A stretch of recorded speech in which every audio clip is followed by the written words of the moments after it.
Richard Rodgers with a walk-off touchdown. Total disbelief at Ford Field. He may go all the way to the 20 down the right side, and it's Randall Cobb to the 5, to the end zone, to the touchdown. Oh my goodness.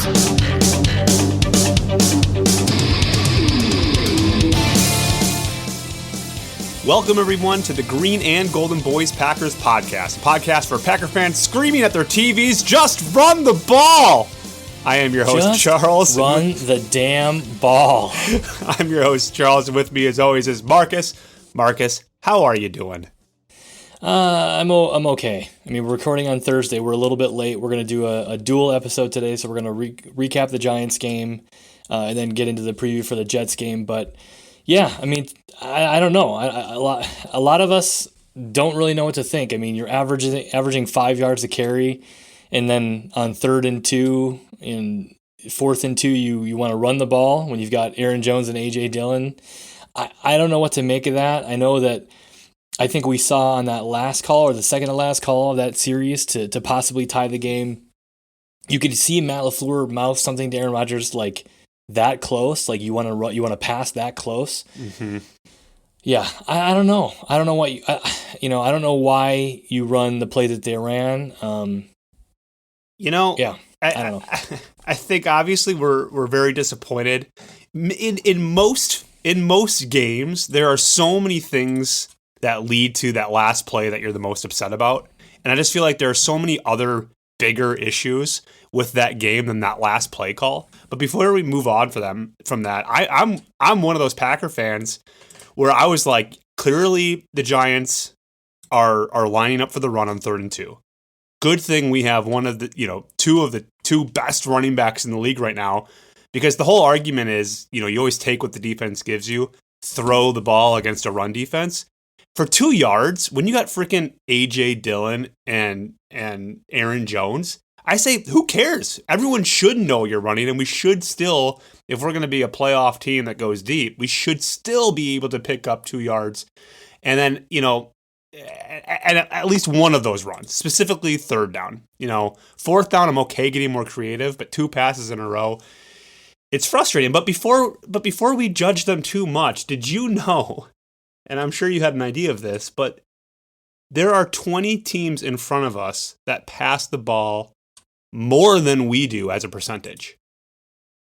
No, I didn't know that. I mean, I think I had an inkling based on the yards that Rodgers has through 5 games. I wouldn't have been able to predict it was that many teams above us, though. We pass the ball 57% of the time. And, to give you some context, the Rams pass the ball 68% of the time. So we clearly are doing a really good job if you look at like the macroeconomics of it all. Like we are technically being a balanced team, but the biggest pivot point of that game was when we came back on the field after the Giants either tied it up or got it within a one score game, and then we did 3 passing plays to go 3 and out. And it's just like, so I can't tell you that we're not running the ball enough, because we are. It's just it just seems to be like weird timing with some of the play calls, or more importantly, and the bigger issue here is Aaron and his receivers still just aren't clicking enough. Yeah, for sure. And we talk about this a lot. I mean, over the average or the course of 5 games, sure, it sounds like we're a balanced team, run versus pass, but we talk about situational football, and it's like, when you're 3rd and 2 or 3rd and goal with the game on the line, and your 240 or 250 pound running back is averaging 5 yards a carry, I understand you don't want to take the ball out of Aaron Rodgers' hands, but we've seen over the last couple of years under Matt LaFleur, they can't seem to get it done in those tight situations in important games. You know what I mean? Yeah. I don't know. I mean, if you're set on passing, maybe you run that Mercedes Lewis play again, but to see if you can get him one more time, or you have something, an RPO called where you have A.J. Dillon and Aaron Jones on the right side of the line to help block, because those guys came off the blitz there was nobody there to stop them. So, but you know what? Maybe you know what happens though. You know what happens when we run the ball 2 times and can't pick up the first down? you and I are sitting here going, "You're taking the ball out of Aaron Rodgers' hand, the back-to-back MVP." The grass is greener on the other side, but at the same time, like, based on the eye test and based on Rodgers' ability during that game, maybe we're like, you know what, that was the right call, even though they didn't execute. Yeah, I don't know. I put faith that Rodgers saw what he needed to see to give him confidence to make the play call, and it didn't work. I personally would have liked to see run, and this is not me just 2020. I remember sitting there going, run this ball. And then I think 4th and 2, all bets are off. Whatever they decide, because at that point it's 4th down. So the last thing I'll say before we move on from the London game, I loved the 8:30 start time. I wish we had one of those every year. Now we'll see the consequences of that this week against the Jets. Hopefully we're not too jet lagged. Hey-o. But I thought it was really cool. The only two other points that we'll touch on quickly in the London game, because I think we'll talk a lot about it for this preview of the Jets game, is another big fumble by special teams, and then our defense not helping themselves. A couple times there, just long drives that really killed. I mean, it's not that our offense didn't do anything.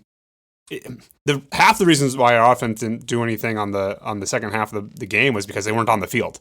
Long drives by the Giants killed that second half for us, and a lot of them were extended by penalties. One of them getting rid of Rashawn Gary's 6th sack of the season, and that was, I think, the game tying drive. And it was a 7-8 minute drive there. So maybe we'll talk a little bit more about that as we're previewing the Jets game. But it was just, I think Aaron said it best in his post game. One of his post games is, we're just not clicking in all 3 phases yet. And I personally, I have confidence, right? I'm a little long-winded here, but last 2 or 3 years, I was so obsessed with getting the number 1 seed, and this year, and that didn't really get us anywhere the last couple of years. So this year, I'm more focused on, especially with these new receivers and this defense that's not quite together. I'm just waiting for us to get hot, and personally, I hope we get hot. I hope we get some wins here, but I hope we get hot later in the season, and I won't be disappointed if we get into the playoffs, by sneaking in. You know what I'm saying? Yeah, for sure. I mean, we had, our only Super Bowl win in the Rodgers era. That's what that season was. It was a season of, overcoming adversity. It was a season of injuries. It was a season of the team having to kind of dig deep and just start to click at the end of the season. And obviously an emerging Aaron Rodgers doesn't hurt, but yeah, I mean, I to this point, like, I'm just like, I don't care, number 1 seed, number 6 seed, whatever, a 7 seed, I guess now. It doesn't, I'm not worried about that at all. I'm not going to put a lot of stock into that, Yeah. I think if we can see this team start to get better and then peak at the right time, that's what I'd like to see.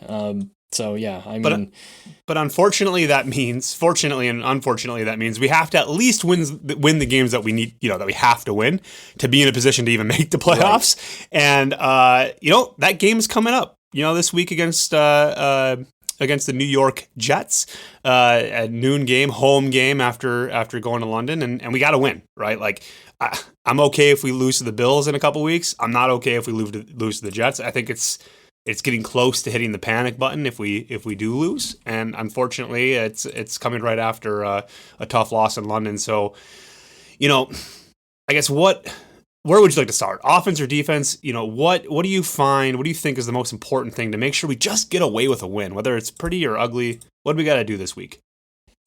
Man, I think we can't hurt ourselves. You mentioned penalties this last week. The week before, it was Kenny Clark having a big penalty on 3rd down, and this week it was Rasul Douglas with 3 penalties that were really costly in this game. I think if we can keep our heads screwed on straight and not push a cameraman as we enter or leave the tunnel, okay, so to speak. Okay, sorry, cheap shot. Cheap shot. Try to sneak that one in. Yeah, no, but like, seriously, I mean, if we can play, good, fundamentally mental football, I think that's going to be the key in this game. We haven't been winning the turnover battle, which is going to hurt for sure. But I think more than anything, if we're not going to be there physically, as a team, we're not clicking on offense yet. Our defense is probably not playing up to their expectation. We can't just spot the other team first downs and 15 yards, 4 times a game. We just can't do it. Yeah, that's one of the keys for me. These crossing routes that the defense just keeps giving up. Justin Jefferson, obviously week 1 just torched us with those. But Saquon Barkley, that game-winning drive that they had, wide open going across. You lost, their best player in the middle of the field, and we just seem to be having issues with those types of routes, whether we're allowing them or whether we're getting a hold and giving them a free 15 yards to your point. And so, yeah, and okay, so I'm going to interrupt, and I apologize. No. Saquon Barkley in this game, he had 106 yards, okay? And basically 70 of those yards came on 2 plays. That 40-yard run and that 30-yard reception he had. On the crosser what you're just mentioning. You clean up either one of those things and this could be a different game. You clean up those penalties and this could be a different game. If you clean up the penalties, they are a different game. Again, I'm not sure which drive it was, either tying or go ahead. A sack, Gary's sack would have put him behind the chains 3 or 4 yards, and they were up against the goal line at that point, but then we have a ticky-tacky holding call. It was a hold, right? So it was a good call, but it's oh, really? You just spotted him a first down and got him off the goal line? Ugh. Mm-hmm. Yeah. Another key to success for me, and this is going to be something different and out there. Aaron Rodgers always winds that play clock down to 0. It's been a topic for the Packers a few times this year. I'm not loving using these timeouts. And I know that's something that Aaron's done a few times, but here's my new theory, and hang on with me a second and then tell me if you disagree or agree with me. I think timeouts are more valuable than a 5-yard penalty. So unless the delay of game is going to take you out of field goal range, or it's a 3rd or 4th down or something like that where you're going for it, if it's 1st or 2nd down, I almost say if you can't get the playoff, take the 5 yards, because we wasted a couple weeks ago a timeout on a terrible challenge by LaFleur. He admitted that. Okay. And then this past week, if we had one more timeout, we don't have to play that Hail Mary right away. And Aaron gave up a timeout pretty early in that second half. And I just feel like, and again, this is a guy who sits on the couch and watches football, and I'm not a professional coach or football player, but sometimes I'm just man, those breaking news. Those are so valuable. And what can Aaron Rodgers do with an extra 40 seconds in that last drive? I'm not saying we win the game, but it's not a hopeless. There's no chance of that Hail Mary, right? It wasn't going to happen. But if he has an extra 40 seconds there, and I just feel like there's so many times that we burn these timeouts in the second half, specifically Aaron. And I'm just take the 5 yards, especially on 1st and 2nd down where it's not as important. What do you think? Am I crazy?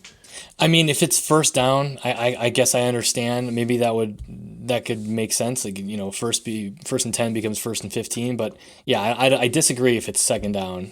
Especially if it's a 2nd and 10 or 2nd and long. I don't know. But hindsight's 20/20. It's hindsight's 20/20, but it happens a lot. It does happen a lot. And a lot of times it's kind of, and I know the red zone is very important and you don't want to get further away from the goal line, but sometimes it doesn't feel like the 5 yards really matters that often. You know what I mean? I'm thinking back to the playoff game last year where I think we called timeout right before half because of a personnel thing. And it's we were on the 7 and we were throwing the ball no matter what. So does the 12 really matter? All right, now I'm going down a rabbit hole. But it's just, so I guess to sum it all up, one of my keys to success is if we are in a tight game, let's just hang on to those things. Yeah, I doubt they're going to do that, but maybe you're onto something. I'm not sure. Who do you think? Who do you think the most important player of the game is this week? I think we could go any direction, right? Because there's so many different parts of the game last week that just didn't look good. So I think everyone has room for improvement. But where would you like to see? Who would you like to see have a big game to make sure we get a win against the Jets this week? I'm looking for Rasul Douglas to have a great game and a bounce back game and a fundamentally mentally sound game. You know what I mean? That's what I want to see. He admitted he had an off